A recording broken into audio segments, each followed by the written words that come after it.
Confiance en Dieu seul. Un homme dans une haute position est en but aux attaques de nombreux ennemis. En l'absence de tout secours humain efficace, il reste calme, regardant à Dieu. Dès la première strophe du psaume, il affirme sa foi sereine, en opposition aux efforts de ses adversaires, versets 2 à 5. Dans une seconde strophe, il répète cette affirmation, en vue d'amis qui ont besoin d'être encouragés, versets 6 à 9. Il termine son cantique en rappelant à la fois le néant de l'homme et la puissance de Dieu, versets 10 à 13. Cette dernière strophe semble faire allusion au psaume 39, dont elle reproduit l'idée dominante, celle du néant de l'homme. Mais le psalmiste développe cette fois ce sujet sans tristesse. Son regard, dépassant l'horizon des choses terrestres, parmi lesquelles s'agitait encore douloureusement la pensée du psaume 39, s'est reposé sur Dieu avec une confiance entière. D'après la suscription des deux psaumes, le même musicien, Géduthom, fut chargé de leur adapter la mélodie et l'accompagnement musical qui leur convenait, voir psaume 29.1. Verset 2. Versets 2 à 5 aux ennemis. Oui. Cette affirmation, plusieurs fois répétée, donne au psaume entier le caractère d'une protestation ou du moins d'une ferme déclaration opposée à ceux qui envisagent comme désespérée la position du psalmiste. Le cœur naturel dit sans cesse oui et non, le cœur fortifié par la foi dit oui, oui. Nos langues modernes n'offrent pas de mots correspondant exactement à l'hébreu aka, dont le sens propre est seulement ou, voici, tout le reste retranché, ce qui seul reste vrai.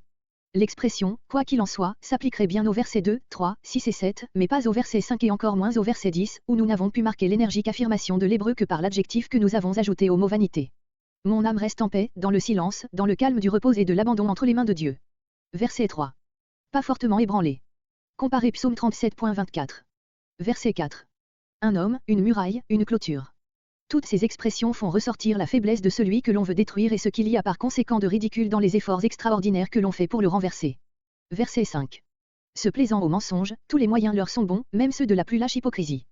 Comparez psaume 12.3, psaume 28.3. Verset 6.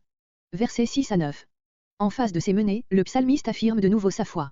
Pour s'encourager lui-même tout d'abord, verset 68, puis pour affermir ses amis, verset 9.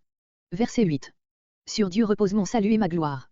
Ils ne peuvent donc être compromis qu'en apparence et momentanément, il en serait tout autrement s'ils reposaient sur la force de l'homme, vérité précieuse à retenir pour le chrétien, qui ne peut avoir d'assurance certaine du salut que s'il regarde à l'œuvre accomplie pour lui par le Sauveur.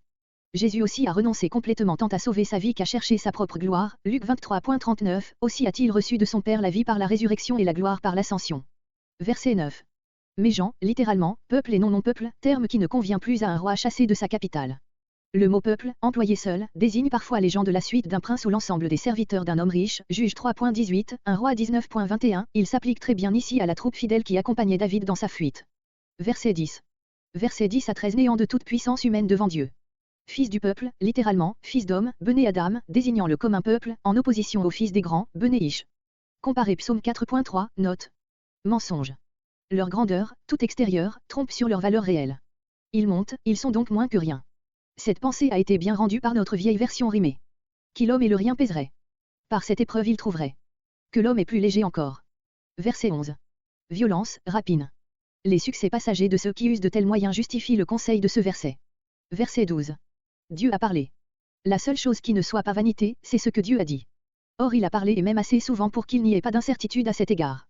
Une fois, deux fois, comparez Job 33.11, Job 39.38. Dieu parle par ses œuvres, aussi bien que par sa révélation proprement dite, et quiconque veut entendre, recueille de ce langage divin cette grande leçon que toute force réelle procède de Dieu et de lui seul. Verset 13. À la voix divine vient s'ajouter la voix humaine, pressée de rappeler que Dieu n'est pas seulement le seul puissant, mais qu'il est bon. Toute miséricorde, comme toute force, vient de lui seul peut disposer souverainement de la grâce, puisque c'est à lui qu'appartient le jugement, car c'est toi. C'est sur ces notes graves et profondes que se termine le psaume.